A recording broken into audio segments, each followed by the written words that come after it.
$500 million. That is what a single weekend in May of 2024 cost American farmers, and not 1 cent of it was spent on the ground.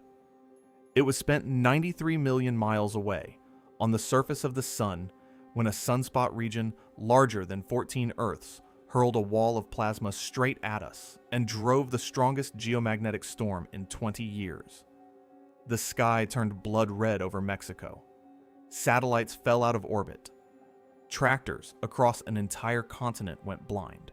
And here's the part nobody told you afterward. The reason this was the closest call of the modern age. The storm that did all of that was the version we got lucky with. The sun's heaviest shot missed us by a matter of days. And that same sun is winding up again. Tell me in the comments whether you saw the sky turn red in May of 2024, and whether it thrilled or frightened you. Subscribe to the Quiet Archivist so the next warning finds you first. Now let's get into it. On the night of May 10th, 2024, people who had never once looked up and thought about the sun walked outside and found the sky on fire. Not orange, the way it burns at sunset. Red. A deep arterial red, pulsing overhead in places that have not seen an aurora in living memory. It hung over Florida. It hung over southern Texas. It was photographed from Mexico, from the mountains of northern India, from the deserts of South Africa, from the middle of the Mediterranean. Millions of people were looking at the same thing at the same time, and almost none of them understood what they were actually seeing. They thought they were watching a light show. What they were watching was the edge of something. That red glow was the visible symptom of the strongest geomagnetic storm to strike this planet in roughly 20 years. In the language scientists use to rank these events, it was a G5. That is the top of the scale. There is no G6. It was the first storm to reach that level since the autumn of 2003, and by some measures, the most violent since March of 1989, the year a solar storm knocked out the power grid across an entire Canadian province in about 90 seconds. For the first time in 2 decades, the sun had reached all the way down to the surface of the Earth and touched the machines we depend on. And here's the first thing you need to sit with, because everything else in this story hangs on it. That storm, the one that lit up the sky over Mexico and cost one single American industry more than $500 million, was not the disaster. It was the near miss. It was the version we walked away from. The people photographing the red sky were not looking at a catastrophe. They were looking at the dress rehearsal for one, staged by a region of the sun whose most violent moment happened to be aimed somewhere other than us. This storm was unusual enough that it earned something no geomagnetic storm had ever been given before: a name. Scientists called it the Gannon Storm, after Dr. Jennifer Gannon, a space weather physicist who had spent her career studying exactly this kind of event. She was an editor at the scientific journal that publishes this research, and she guided hundreds of other scientists' work into print. She died suddenly on May 2nd, 2024, at the age of 45, just 8 days before the storm arrived. Her colleagues named it for her. It is the first storm in history to carry a human name, and the fact that it carries hers, of a woman who studied the threat and did not live to see its biggest modern example, gives the whole event a weight that the numbers alone do not. Now, the numbers are their own kind of unsettling. This was not a gentle brush. The planet's magnetic field was hammered by a wall of charged particles, moving at somewhere between 750 and 950 kilometers per second. The magnetic disturbance reached a level that placed it among the 6 largest geomagnetic storms ever recorded since continuous measurements began in the 1950s. Satellites in orbit started falling. Farm equipment across an entire continent went blind. And still, the lights stayed on. Still, this counts as the good outcome. That contradiction is the reason we are here. How can a storm be historic, expensive, and genuinely dangerous, and still be the version we got lucky with? To answer that, you have to understand where this thing came from, because the Gannon Storm did not come out of nowhere. It came out of a single scar on the face of the sun that grew over about 10 days into one of the largest and most violent sunspot regions of the entire solar cycle. And the story of how big that scar got and where it was pointing when it finally fired its heaviest shot is the story of how close this really came. Active region. 3664 did not exist at the start of May 2024. It rotated into view on the Earth-facing side of the sun around the first of the month as an ordinary cluster of dark spots, the kind solar physicists log every day without much alarm. Then it began to grow.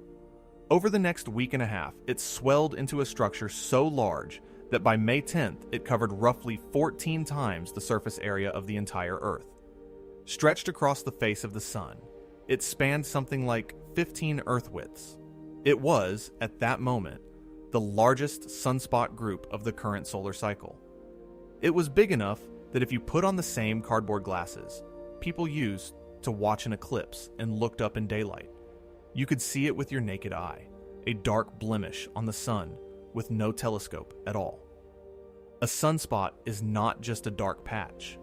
It is a place where the sun's magnetic field has become so twisted and concentrated that it punches up through the surface and holds back the heat underneath, which is why the region looks darker and cooler than everything around it. Think of the magnetic field there as a bundle of rubber bands being wound tighter and tighter by the churning of the sun beneath. Wind them far enough, and something has to give. When it does, the region snaps, and it releases that stored energy in a flash of radiation we call a solar flare, often flinging a cloud of charged plasma into space behind it, a coronal mass ejection, a piece of the sun's own atmosphere thrown off at millions of kilometers per hour. Active region 3664 did not do this once. It did it over and over, in a barrage that escalated for a week. The flares are graded by strength, and the strongest class carries the letter X. This region fired an X1 flare on May 8th. It fired 2 more the next day. On May 10th, it fired an X4. On May 11th, an X5. And with each of those big flares, it hurled another coronal mass ejection toward the inner solar system, several of them aimed squarely at Earth. Not one cloud. A train of them, launched back to back, chasing each other across the 93 million miles between the sun and us. That detail matters more than any single number, and it is the thread I want you to hold on to for the rest of this. The Gannon Storm was not caused by one clean punch. It was caused by 5 or more of these plasma clouds, leaving the sun in quick succession, and then piling into one another on the way here, merging and compressing into a single dense wall that slammed into Earth's magnetic field over the weekend of May 10th. The reason the storm hit the top of the scale was partly this pileup, this stacking of blow upon blow before the planet had any chance to recover between them. We have talked on this channel before about what these clouds do when they arrive, in our video from the 1st of July on the X-flare that detonated over North America, so I am not going to rebuild that whole machine from the ground up. The short version is this: when a coronal mass ejection hits Earth's magnetic field, and when the magnetic orientation of that cloud is pointed the right way, it cracks the door open and pours energy into the space around our planet. That energy drives electric currents through the upper atmosphere and, crucially, down into the ground and into anything long and metal that happens to be sitting on that ground. In May 2024, the orientation was almost perfectly wrong for us, which is to say almost perfectly efficient at dumping energy into the Earth. The door did not just crack, it came off its hinges. The raw physics of what arrived is worth a moment, because the storm's strength was not a vague impression, it was measured. As the merged cloud engulfed the planet, the strength of the magnetic field it carried reached about 73 nanotesla, many times the calm background level, and the orientation of that field pointed hard to the south, past minus 50 nanotesla, which is the single worst orientation for us, because a southward field links most efficiently with Earth's own and effectively unlocks it. The particles behind it were moving at 750 to 950 kilometers per second.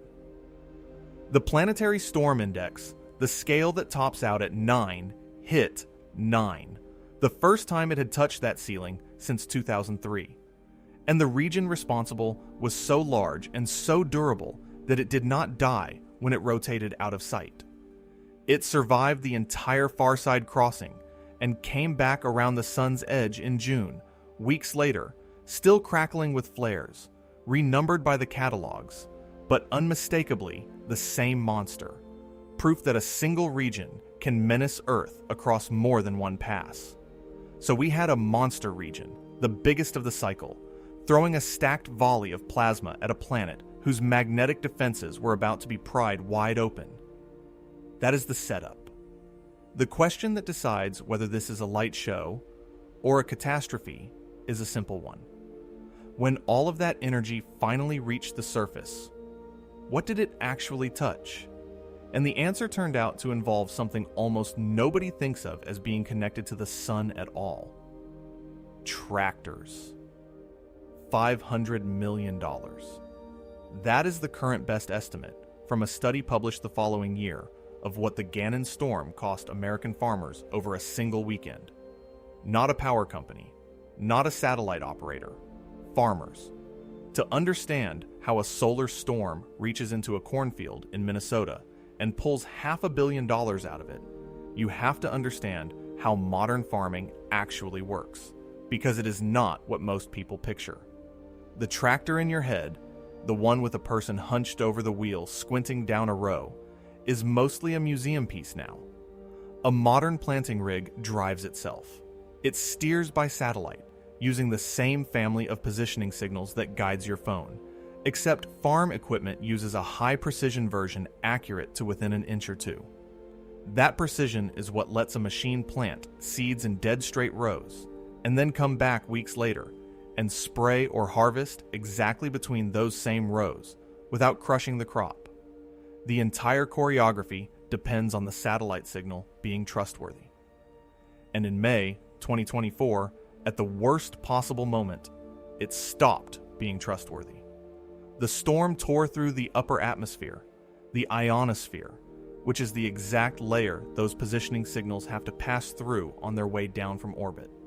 When that layer is violently disturbed, the signals arrive late and scrambled, and the receiver's idea of where it is drifts.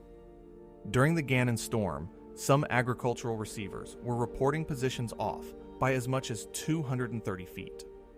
A machine that thinks it is 70 meters from where it actually is does not plant a straight row.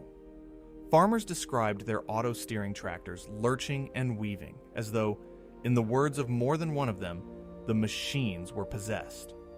Some shut down entirely and refused to work. The timing was the cruelty of it. This was the second week of May, the absolute peak of planting season across the American Midwest. The narrow window where a lost weekend cannot be made up later. One equipment manufacturer's service staff estimated that the large majority of Midwest farmers rely on satellite guidance for something, and that at least half of them lean on it for nearly everything they do. When the signal failed, a huge fraction of the region's planting simply stopped. And the damage did not end when the storm did, because some of these systems record the crooked guidance lines they laid down during the storm and try to reuse them for months afterward, meaning the corrupted rows haunt the spraying and the harvest long after the sky goes dark again. That is one industry.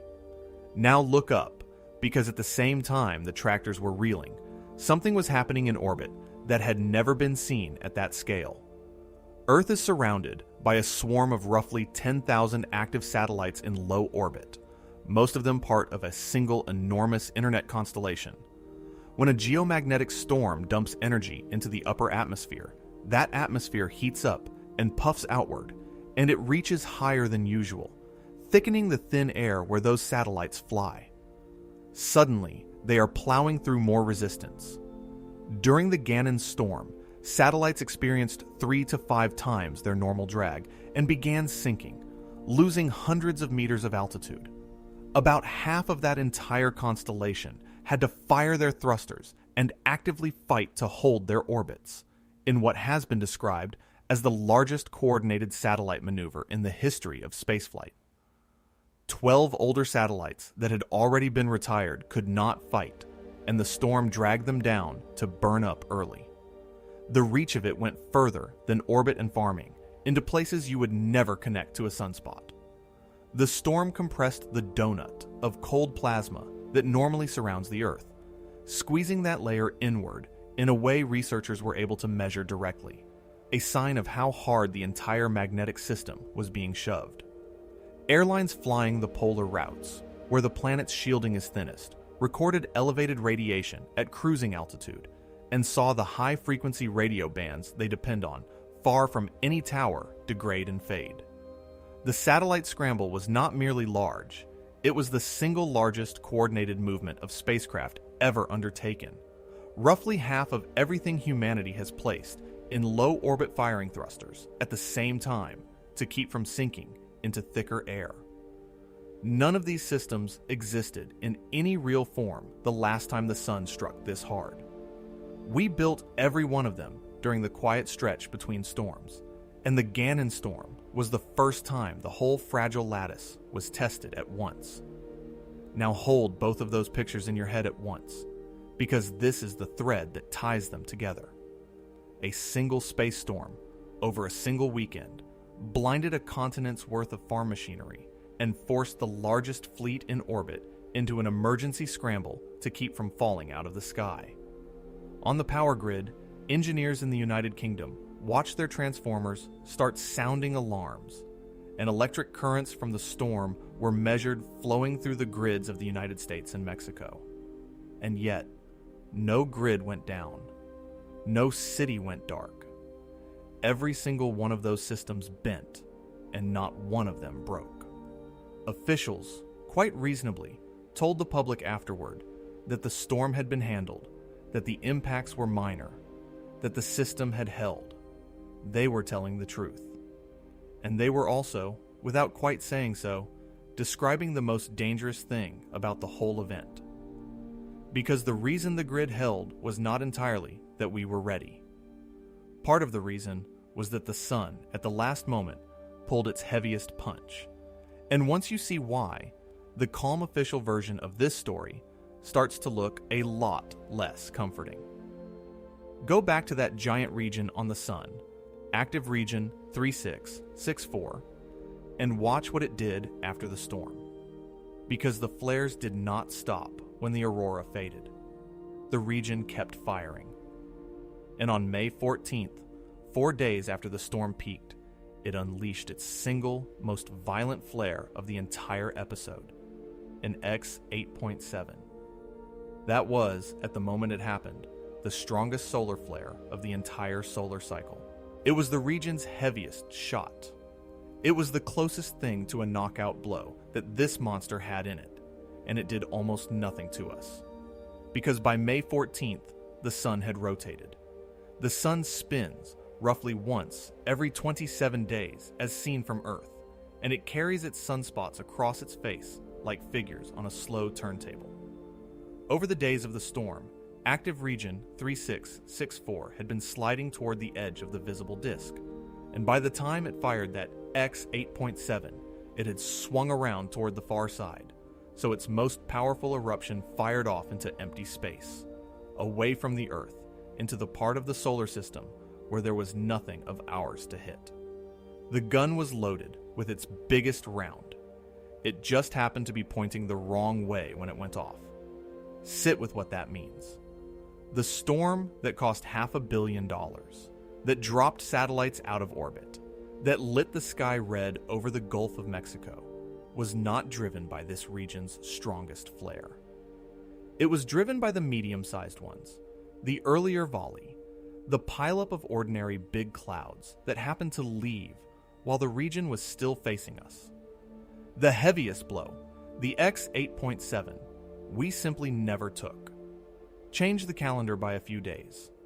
Let that region rotate a little slower, or let it grow to full violence a little sooner, and that knockout flare launches its cloud straight down the barrel at Earth instead of into the void. That is not a hypothetical I am inventing. That is the same region, the same week, the same active area of the sun, firing its biggest shot in a direction that, by luck of timing, was not ours. This is the detail that almost never makes it into the headlines, and it is the reason the reassuring version of the Gannon Storm is incomplete. We did not just survive a top-of-the-scale storm through preparation and good engineering, though both of those helped. We survived it partly because the sun's aim was off. The most dangerous eruption from the most dangerous region of the cycle fired while its back was turned to us. And there is a second piece of luck hiding underneath the first. Remember that the storm we did take was a pileup. Several moderate clouds stacking together to reach the top of the scale. That tells you something profound about the margins we are operating on. If it takes 5 medium coronal mass ejections merging to give you a G5, then what does one enormous, fast, perfectly aimed cloud give you? Because storms like that exist. History has recorded them. And the gap between what hit us in May 2024 and what the sun is genuinely capable of throwing is not small. It is the difference between a hard rain and a hurricane. To measure that gap honestly, we have to compare the Gannon Storm to the one event every space weather scientist uses as the yardstick for catastrophe. And when you line them up side by side, the near miss starts to look a lot nearer. In September of 1859, the sun did to a pre-electric world what it did not quite manage to do to us. It is called the Carrington event, and it is the benchmark, the worst geomagnetic storm in recorded history, the one every serious conversation about space weather eventually comes back to. We devoted a whole video to it a few weeks ago, the one on the storm that could end modern civilization, so I will not retell the entire 1859 story here. What I want to do instead is put it on a scale next to the Gannon Storm, number against number, so you can see exactly how far short May 2024 fell of the real thing. Because the honest comparison is not flattering to our sense of having dodged something. Start with the depth of the magnetic disturbance, the single best measure of how hard a storm punches the planet. The Gannon Storm drove that measurement down to about -412 in the units scientists use. That was enough to rank it among the 6 worst storms of the modern instrumental era. The best estimates for the Carrington event put that same measurement somewhere between -750 and -1100. In other words, the storm of 1859 was roughly 2 to 3 times deeper than the historic once-in-a-generation storm that just blinded a continent's tractors. We did not get most of the way to Carrington. We got a fraction of the way there, and it still cost $500 million in one sector. Now look at the weapon itself. The cloud that caused the Carrington event is estimated to have traveled toward Earth at roughly twice the speed of the clouds that hit us in 2024. And the flare behind it is estimated to have been enormously more powerful, potentially many times the strength of that X-8.7 that fired off into empty space. And here is the part that reframes everything. The Carrington storm was not a pileup. It was, as best we can reconstruct it, a single, monstrous, perfectly aimed coronal mass ejection that reached Earth in about 17 hours. A trip that normally takes days. It was one clean, fast, direct hit. The Gannon Storm needed 5 clouds stacking together to reach the top of the scale. Carrington did it with 1. Put those together, and the picture is stark. We are not talking about 2 versions of the same storm. We are talking about 2 different weight classes. In terms of how often each one happens, scientists estimate a storm like Gannon comes along on the order of once every 12 or 13 years. A storm like Carrington, once a century or so. So the Gannon Storm was not our brush with the big one. It was our brush with the medium one, the kind we should expect several times in a human lifetime, and it was still historic enough to earn a name. There is a second way to read the gap, and it comes from how far the light traveled. A storm's push toward the equator is a rough gauge of its power, because only the most violent events drive the glowing ring of the aurora down out of the polar regions and toward the tropics. In May 2024, the red glow was reported at latitudes that almost never see it, into the American South, into Mexico, into low-latitude skies in both hemispheres. That alone marks an extreme event, and yet the Carrington event pushed the aurora even further, all the way to the Caribbean, and to within a few degrees of the equator, so bright that people reportedly rose and started their day in the middle of the night, convinced that dawn had broken early. The same fingerprint, the low-latitude glow, was present in both storms. It was simply far more extreme in the one we never had to live through, which is the pattern that keeps repeating every time these two events are placed side by side. That reframing is the whole reason this story matters, and it is the thread running under everything. The reassurance we were handed in May 2024, that the system held, that the impacts were manageable, is true only for the storm we actually got, the glancing blow from a region whose best shot missed. It tells us almost nothing about what happens when the real one arrives, because we have never, in the age of satellites and power grids and satellite-guided tractors, taken a direct hit from a Carrington-class storm. We have only ever come close. And it turns out we have come close more than once, in a way that most people have never heard about, because the last time the big one came for us, it missed the Earth by a matter of days. July 23rd, 2012. A coronal mass ejection erupted from the sun that by every measurement scientists were able to take belonged in the same category as the Carrington event. It was fast, it was powerful, and it was a genuine, no exaggeration, civilization-scale storm. A spacecraft happened to be sitting in the right place to record it as it tore past, so we have hard data on it rather than guesswork. And it did no damage to anyone, for one reason and one reason only. It crossed the Earth's orbit through the exact patch of space our planet had occupied about 9 days earlier. The storm was real. The aim was real. We simply were not standing there when it went by. Think about what that number means. 9 days. The Earth travels around the sun on a fixed track, and a Carrington-class storm swept across that track roughly 9 days behind us. If that same eruption had left the sun a week and a bit earlier, it would not have been a fascinating piece of data for scientists to study. It would have been the day the modern world stopped.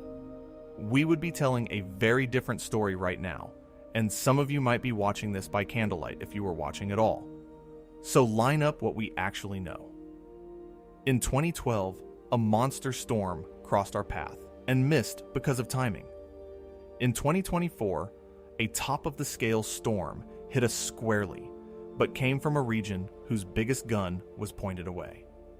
One was the bullet that missed the target. The other was the bullet that hit, but from a smaller caliber. In both cases, the thing that saved us was not a shield and not a plan. It was geometry. It was where Earth happened to be, or where the sun happened to be pointing. At the moment the trigger was pulled. That is a deeply uncomfortable pattern once you notice it, and it is the beating center of this entire story. We have two modern brushes with catastrophe on the record, 12 years apart, and in neither case did anything we built protect us from the worst version.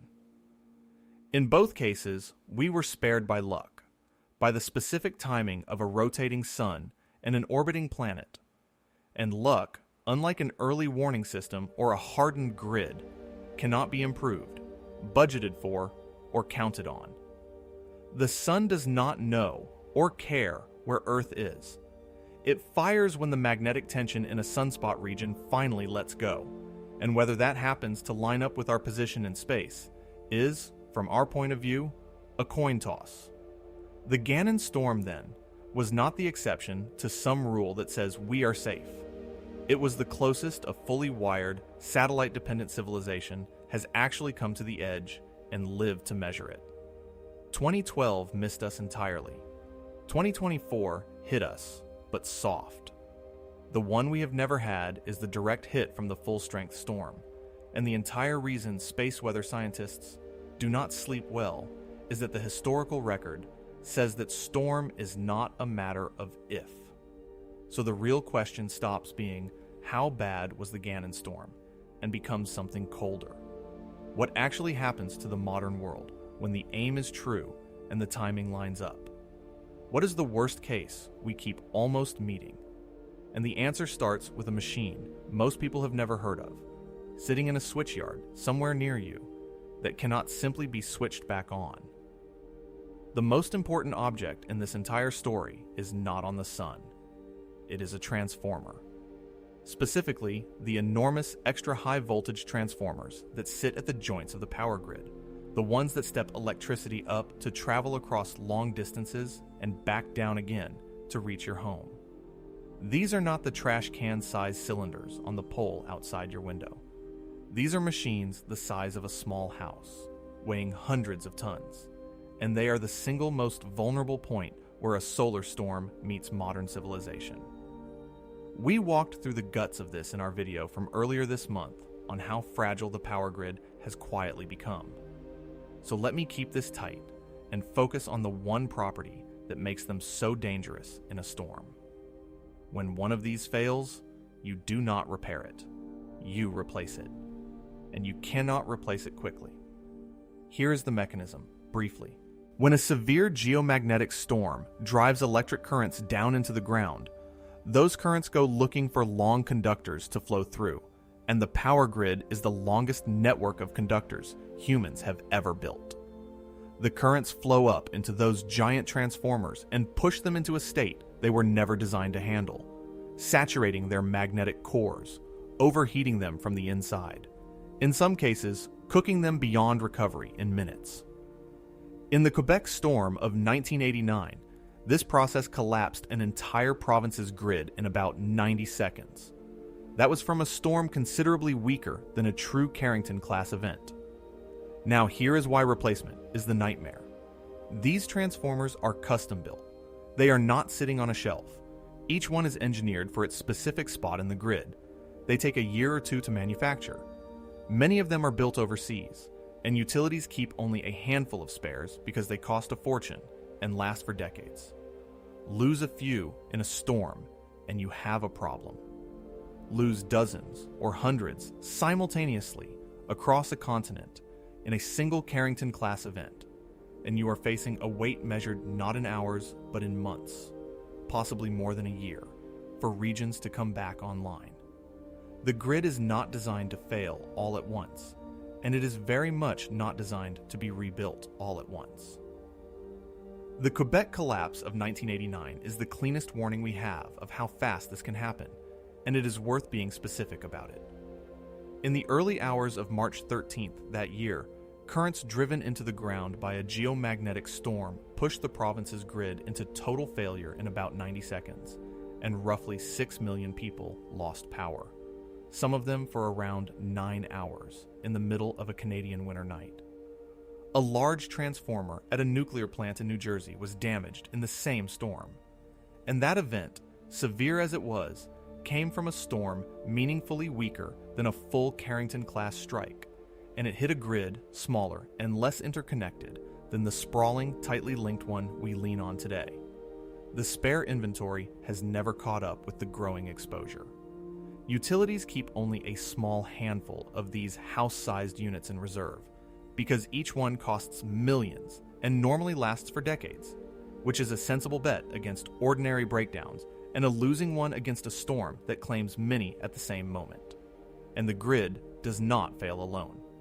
This is the part that turns a blackout into a catastrophe, and it is the direct answer to the question the last part left hanging. Everything else runs on electricity. The pumps that push water to your tap and pull sewage away from your home run on it. The stations that move fuel through pipelines and into trucks run on it. Refrigeration for food and for medicine runs on it. The systems that move money, that stock shelves, that keep hospitals alive, all of it assumes the power is on. A blackout of a few hours is an inconvenience. A blackout of weeks to months across a continent is a slow-motion unraveling of the just-in-time machine that keeps tens of millions of people fed and watered. Independent estimates have put the potential economic damage of a severe, direct space weather strike on the United States alone somewhere between $600 billion and $2.6 trillion. That is the worst case. That is what sits on the other side of the coin from the 5 medium clouds and the flare that fired the wrong way. And I want to be careful here, because the point of laying this out is not to tell you it is coming next week. It probably is not. The point is that the Gannon Storm, the historic, named, $500 million storm, was a small, survivable preview of exactly this machinery being tested, and it passed the test only because the test was graded easy. The real exam has not been scheduled. But if you want to know whether the sun is done with us, whether 2024 was the peak of the danger or just an early sample of it, you only have to look at what that same sun did 5 months later, in October, when almost nobody outside the field was still paying attention. October 3rd, 2024. 5 months after the Gannon Storm had faded from the news, the sun fired a flare that erased the record the May episode had set. It came from a different region, cataloged as Active Region 3842, and it registered as an X9. That made it the single strongest solar flare of the entire solar cycle, stronger than the X8.7 that had fired off into empty space in May, and the most powerful flare the sun had produced in more than 7 years. 2 days earlier, that same region had already thrown an X7. This was not a region running out of energy. This was a region escalating. The X9 flare slammed the sunlit side of the Earth with a burst of radiation that caused a strong radio blackout over the Atlantic, knocking out high-frequency communications for a stretch off the west coast of Africa. And behind the flare came another cloud of plasma aimed our way, which arrived about a week later, and drove yet another significant geomagnetic storm around the 10th and 11th of October, strong enough that it may have helped drag at least one more satellite prematurely out of orbit. Twice in 5 months then, the sun had reached into the machines and the networks we depend on and given them a shove. May was not a fluke. October confirmed it. The October region behaved a lot like the May one, which is part of why the people watching it closely did not relax. Its first big shot, the X7 on the 1st of October, was itself the second strongest flare of the entire cycle at the moment it fired.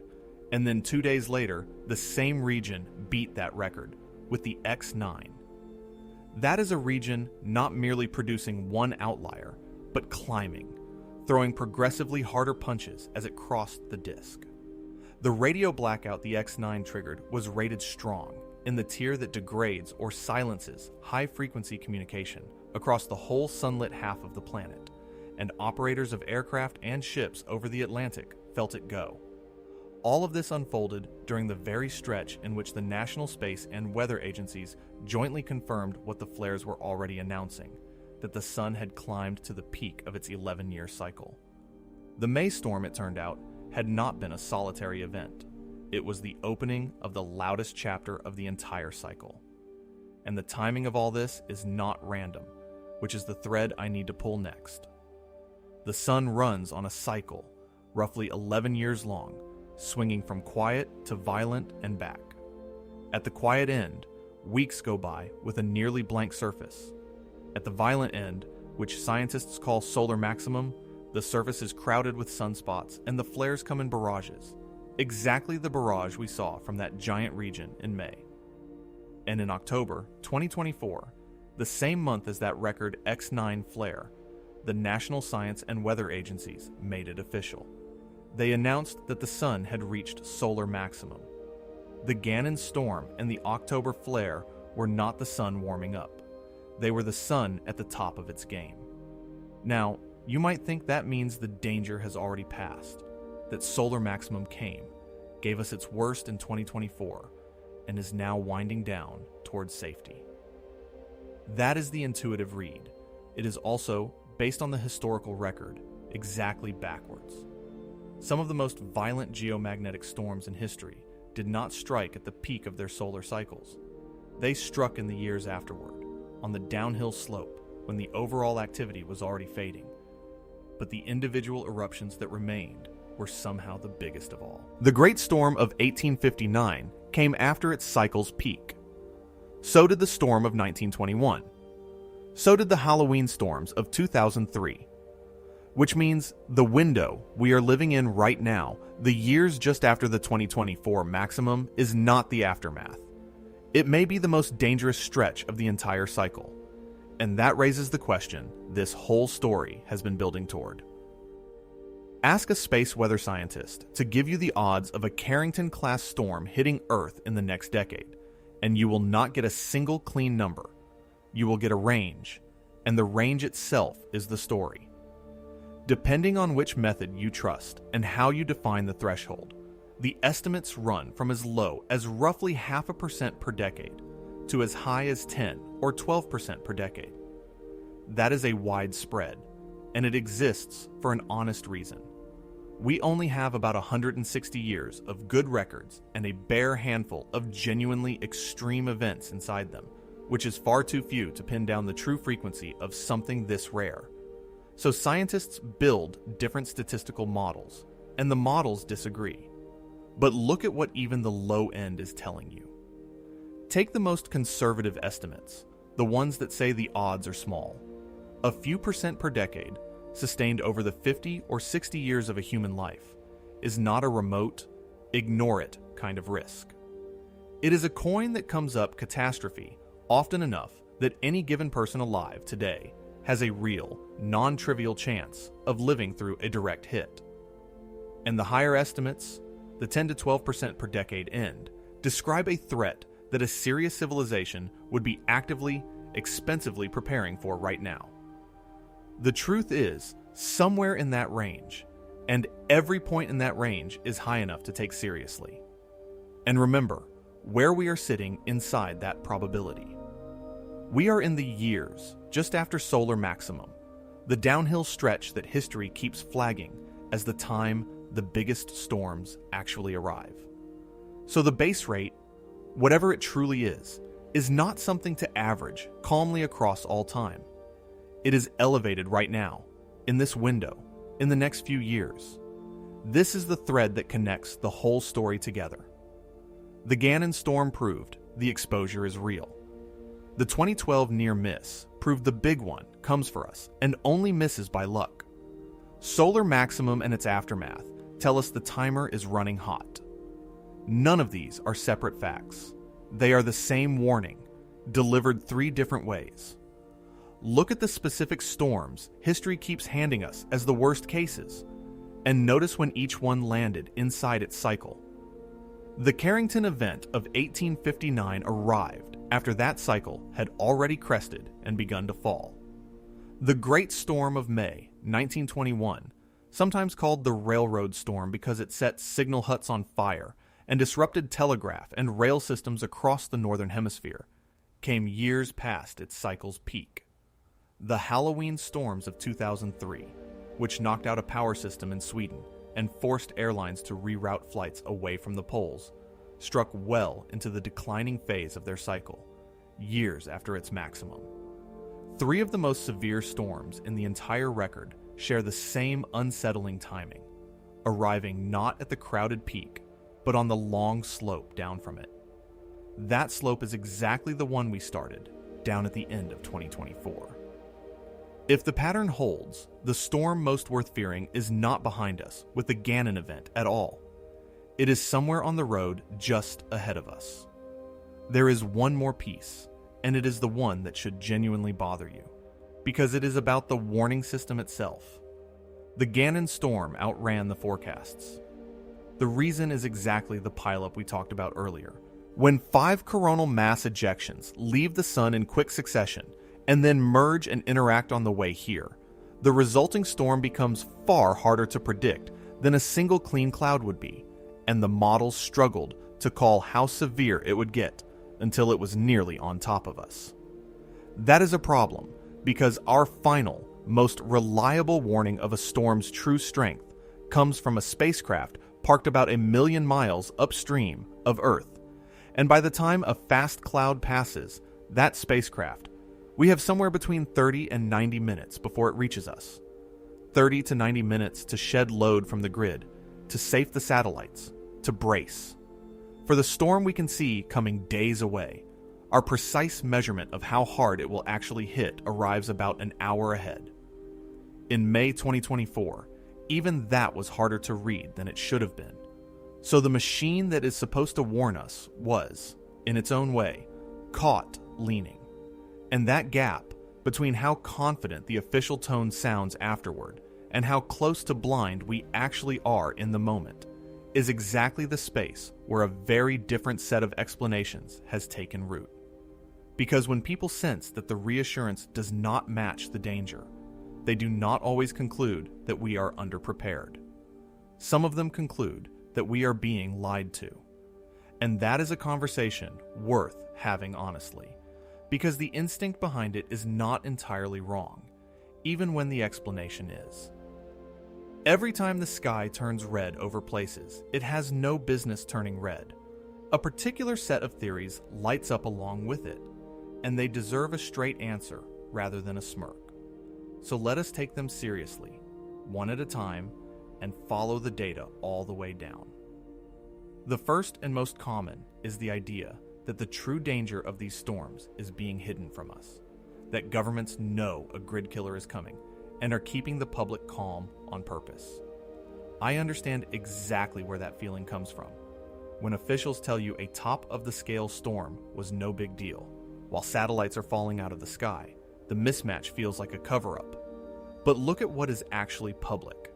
The warnings for the Gannon Storm were issued in real time, openly, by the National Space Weather Service, the first alerts of their kind in nearly 2 decades. The measurements are published. The satellite reentries are cataloged. The $500 million farm study is peer-reviewed and available to anyone. Scientists named the storm and then published papers on everything they learned from it. This is close to the opposite of suppression. The data is loud. What is quiet is the preparation, and that is a very different failure. It is not that they are hiding the risk. It is that we have not spent the money to be ready for it. The second theory is that these storms are not natural at all, that facilities capable of heating the upper atmosphere, the ones conspiracy circles love to name, are somehow manufacturing the aurora or steering the storms. This one runs straight into a wall of arithmetic. A single coronal mass ejection carries an amount of energy that dwarfs the entire output of human civilization by an almost unimaginable margin. The facility usually blamed operates at a few million watts. The gap between the two is not a matter of scale, it is a matter of category, like comparing a lit match to the sun that the match is named after. Nothing humans have ever built can create, cancel, or aim a cloud of plasma the size of a planet moving at millions of kilometers an hour.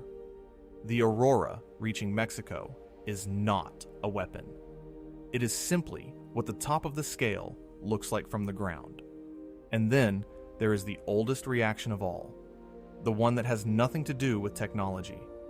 The sense that a blood-red sky must be an omen, a sign, a warning written in something older than science. I have more sympathy for this than you might expect, because for almost all of human history, that is precisely what a sky like this would have meant. But we actually know what makes it red. That deep crimson glow, seen far from the poles, is oxygen atoms high in the atmosphere releasing energy as a specific wavelength of red light when an extreme storm excites them. It was documented over Carrington's world in 1859. It was recorded again in 1938 and again in 2003. It is a fingerprint of severity, a genuine marker that the storm is a rare and violent one. It is real information. It is just not a message. Here is what I want you to take from walking through all three, because underneath every one of them is a kernel that is actually correct. The people looking at that red sky and feeling that they were being told a comforting half-truth were not wrong to feel it. They were wrong about the reason. The danger genuinely was greater than the calm official tone suggested. The models genuinely did underestimate the storm. The exposure of our grid and our satellites genuinely is real and growing every single year. The instinct that something serious is being underplayed is sound. It is just that the thing being underplayed is not a secret. It is a bill we have not paid. The hidden hand people are reaching for is really just an empty chair where the preparation should be. And that brings us to the ceiling, the fact that makes all of this more than academic. Carrington is not the worst the sun can do.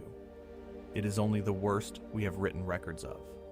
When scientists examine the growth rings of ancient trees and the layers of polar ice, they find fingerprints of two storms, one around the year 774 and another around 993, that appear to have been an entire order of magnitude more powerful than Carrington.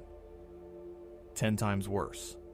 These are the Miyake events, and they seem to arrive on the scale of once every 1,000 to 1,500 years, which means we are not obviously overdue, but we are also nowhere near able to rule one out. That is the true top of the scale. Not the storm that lit the sky in May. Not even the storm of 1859. Something well beyond both that the Earth has taken before, in a world that had nothing electrical to lose. The way we even know about those ancient monsters is worth understanding, because it is not folklore, it is chemistry. When an enormous blast of solar radiation strikes the upper atmosphere, it changes the rate at which a particular form of carbon, carbon-14, is produced up there, and living trees pull that carbon out of the air and lock it into the ring. They grow that year. Read the rings of a tree that was alive in the 8th century, and you find a sudden, sharp spike of that carbon in a single year, a chemical scream from the sky preserved in wood. And the same spike turns up in ice cores that trap the record layer by frozen layer. That is how we can stand here, more than 1,000 years later, and say with real confidence that the sun threw something on the order of 10 times the size of Carrington, not once but twice, and that the Earth simply absorbed it because there was no grid and no satellite and no guided tractor for it to touch. The record is solid. The only thing that has changed since is how much we now have hanging in the balance. So, was the Gannon Storm the closest call in modern history? In the narrow sense, yes. It is the hardest a fully wired, satellite-dependent civilization has ever actually been hit and lived to measure the bruise. But I think the more honest answer is the one that should keep you up a little. The Gannon Storm was not the close call. It was the introduction. It was the sun showing a species that had never taken one of these on the chin exactly how it feels, using a glancing blow from a region whose best shot fired the wrong way. Everything about our escape came down to timing and geometry, to where the Earth was standing and where the sun happened to be pointing. We did not earn it. We were dealt it. And the one thing the record makes unmistakably clear is that the sun will run this experiment again and again, and it only has to line up the region and the timing once. The whole of our modern world is riding on a coincidence of angles that has held so far every time it mattered. The question that remains is not whether the aim will eventually be true. It is whether, when it finally is, We will have spent the years in between getting ready, or just getting lucky one more time.